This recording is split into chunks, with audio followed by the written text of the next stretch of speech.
Hello and welcome back. If you're new here, my name's Robyn and this is Heels Hive. My channel is all about dancing and moving in heels. So today I'm going to show you 5 movements that you can do in your heels dancing freestyle, or you might come across them in heels choreographies. So we're going to go through them. I will also demonstrate how to do them and give you some tips to make them look good. So if that sounds interesting, keep on watching, and if you want to support me and my channel, you can like and subscribe. Let's go.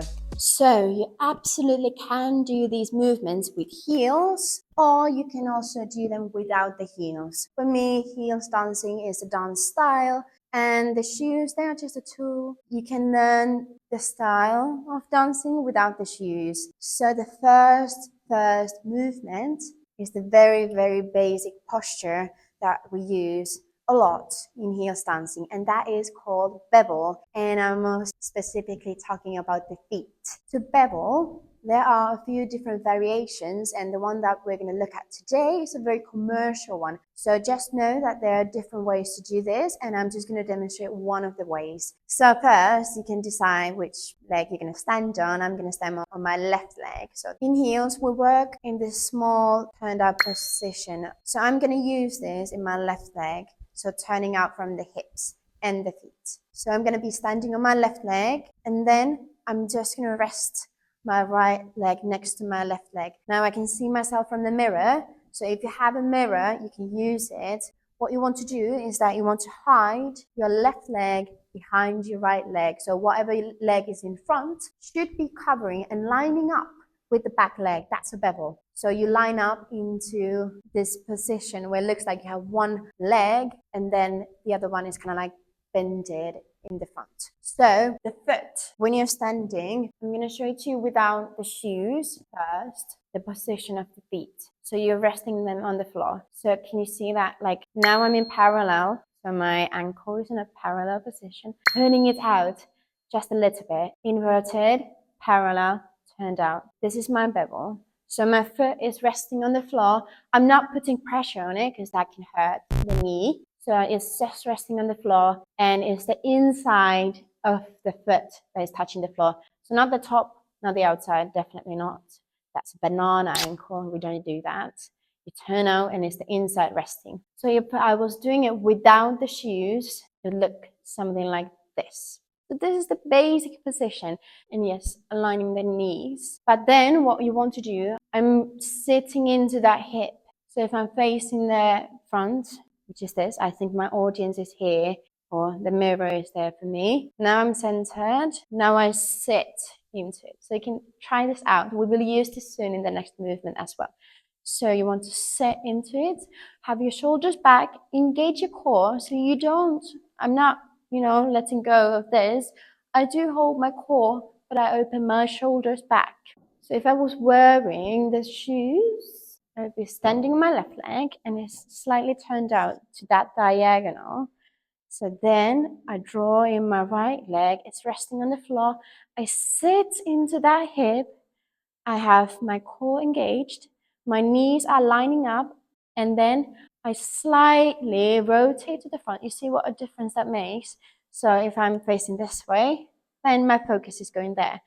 But what if I keep my shoulders back and I rotate here to the front? You see? Oof, looks nice. If I was going to do it on the other side, I would stand on my right leg. It's slightly turned out, sitting into it. The foot is resting on the floor, so your ankles can be touching. I hide my right leg behind my left leg, sitting into that hip, engaging the core, shoulders back, and then I twist. So we would use this bevel when we would start our choreography. This can be a starting position, shabam, whatever you want to do. And it can be in the middle of the choreography. So you're dancing, shabam, bevel, da da da da da. The next one is walking. So you can do the bevel here in the walks, bevel. So you go through it, so you don't actually stop in it, but you go through your bevel when you walk. So that was number 1. Number 2 is a retiré or pasé. If you have a bar or table, a wall, whatever you like, you can use it. So The Pasé is the leg coming up. You can do a turn, a pirouette with that position, but it basically, retiré is just the name of the position and Pasé is to pass. If you speak French, I don't. So remember, we did our bevel and I said you need to sit into that hip. Okay, so if we do a Pasé or a retiré, actually you need to bring your hip to the center. Yeah, so then you're not sitting in here. Actually, you're aligned straight. So if I was facing the front, this is me sitting into my hip. This is me being straight, even though I'm gay. Then the leg comes up and you want to, so maybe you need to build some strength first and you need to practice this movement, practice engaging your core, holding the position. But the idea is that the knee is in a 90-degree angle. So not here. It needs to be all the way up here. Yes, without the shoes, you can maybe see better, but you want to point the feet. Same thing. Don't sickle, don't get into a banana foot. You want to stay turned down so the big toe is connected to your knee. You need to keep your weight between the big toe and the second toe. So this should be the alignment of your feet, your ankles.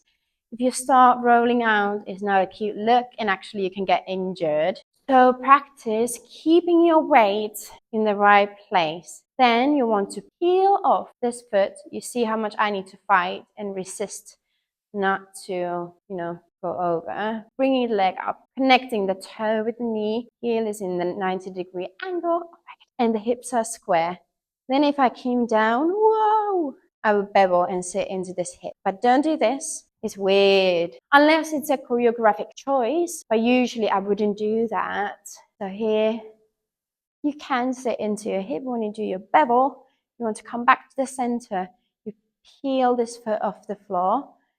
Yeah, so you might need to go into parallel from bevel, coming up, and then down, down, down. So you can hold on to something while you're doing this movement to actually strengthen the muscles. Yeah, so you can use the bar or the whatever surface you have to keep this alignment in your ankle so you don't end up there. Two more things. So these are the tips for this movement. Think about crunches. So doing sit-ups on the floor, leg coming up can feel like a sit-up. It's weird, but it comes from the weight shift that we have to do to get to the balls of our feet. So actually we need to engage this front side even more versus if we wear flat foot so that we don't fall back. You really need to think about coming to the front. That usually helps. So you want to think that the leg is in front. I mean, I'm not sticking out my bum, I'm center, but I think about this kind of like squeeze here. The second thing, you can think about pulling the leg up. So you want to actually you want to press the legs together. So what that does is that you activate like these deep inner muscles in your core. So think about pressing the legs together. And yeah, so you engage your core muscles and your inner thigh muscles to resist going here. So it needs to be a constant muscle work. It's hard. I know. It's really, really hard. So you have to hold it. Sorry. I love that song. Then hopefully this one is easy. So a basic sit, sitting into the hip. So when we get to these positions, you really want to feel that you're sitting into the hip. So you see this a lot. So in this position, what you want to think is that your hip is coming over. So you're not just sitting down, but the hip is coming out. Shabam, shabam.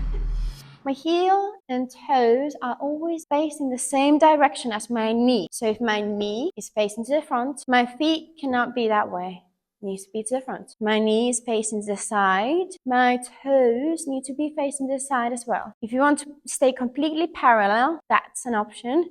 We're actually doing a slight bevel here. Again, you want to sit into that hip, yeah? So if you had a chair, like here, behind yourself, I mean, I have this bar, so I would think that I'm sitting into the bar, like on top of it. So how can we make that movement look good? Well, I already said the thing is the hip, but when we do bend the legs, like really sit down to it. And I personally, such a small thing, but it does make a difference. Can you see what my left foot is doing? is pointing. So my heel is not on the floor. You can absolutely have it on the floor. But to me, this is more, it's more engaged and there's energy and it looks more interesting, at least to me. I mean, you can say in the comment section if you do disagree, but I think this is just like, there's more feeling to it. And then absolutely keep your chest open. You can arch your back a little bit, but it's always the thing that you never completely relax your core, because otherwise you're going to get back pain. So don't just relax into the movement. Hold your core, and then with muscles, I open it up and press my hips back. So it's not this, but it's constantly pulling into two different directions. So yes, just sit into the hip. So here you can do a hip roll going into it, hip roll going into it, a pose, and then you can just add arms. Sometimes less is more. So like I feel like this is already a lot. A lot of the times is about the focus, where you're looking with your eyes. Then we have the famous flat back. And I think you can't run away from it. So a flat back is a position where literally your back is flat, straight. And all the work happens from the hip flexors. So this movement, now I'm in my flat back. Yeah, but can you see what I'm doing? I'm pushing my hips to the back. So if I'm on the front, or like if I'm center, I'm gonna fall over. But there's a technical thing, that if you're not wearing the heels and you have your heels on the floor, I would not push the hips back. And this is because you're going to overextend your knees, and actually we want to avoid that. So you just need to know that when your heels are on the floor, do keep your weight in the center, or actually on the balls of the feet, rather than like going to the back. But when we are in our releve, so we are on our tippy toes, our weight is already on the front. You see, I'm not here, but when I'm like, I keep my weight on my toes, and then it doesn't really matter if the heels are or not. Yeah. When you go or you come from the flat back, you want to think about pressing the hips back, and your head is going to the opposite direction. At the same time, you need to keep your shoulders open, so you don't end up here. That's not a cute look. You want to keep your chest open. And what can help is that you think about there's a table in front of you, and you need to put your, I can't speak when I do it. You need to put your chin on the table. Look you. Because that's going to already bring your shoulder blades to the back. And I mean, it doesn't matter what you do with your arms and if you have a twist in your body somewhere. So you could go down and up, down and up. You can come from the side. And same thing, try to avoid rolling out, like that's painful, like yeah, you need to stay here. It's the same thing. So when you push your pelvis back, your ankles are going to stay pretty much aligned. So always, they always face in the same direction as your knees. So hold on to this alignment, whatever you do.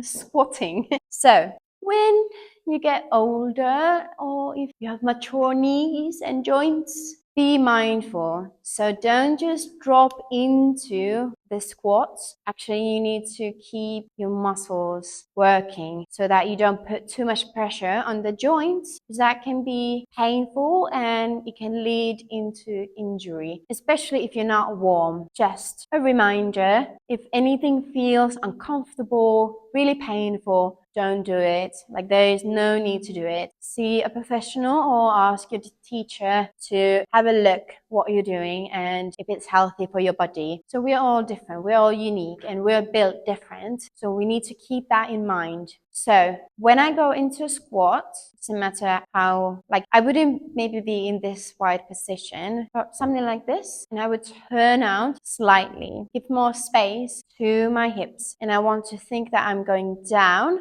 and I'm actually using my quads. And especially when I come up, I think about using my hamstrings. So to find a balance in that position, you need to keep this feel of the shoulders pulling back and your core, and just sit down like so. If your lower back does round, that's fine. But if you can, keep it in the same position. The knees need to go over the toes. Personally, I don't do surprise squats, or in Finnish, we call them yllätyskyykky. But you see them in heels dancing. Just know for yourself that if you have sensitive knees or they get sore easily, try to use more legs when you do it, and you need to hold your core. So if I go down like this, I rarely go completely down here, especially in a choreography. I rather stay here, which is more work. Like, yeah, it's a lot of work. But I'm trying to protect my knees, and I encourage you to do the same. If I turn out here, I actually feel less pressure in my knees, and I find it easier to hold this position, whereas this one, it's much tighter for my hip flexors, and I do feel it in my lower back, whereas this one I can pretty much use the muscles that I need to be working to hold this position. And when you do come up, try to think about pressing away from the floor. And the last thing is to try to have as much weight on your heel as you can. And it might sound strange, especially in heels. So having as much weight onto the heel as you can. Because if you only keep your weight in the front, like I'm going to show you, like there, you probably feel it here on the insides of your knees and in the front. So instead, you want to think about sitting onto your heels when you come down. That was a long explanation, but I just wanted to give you that because you might come across it, and if you've never done it correctly, it can lead into injuries very commonly in heels. So yes, just be mindful about that. I hope you found this video helpful, and I can't wait to see you on the next one. Ciao!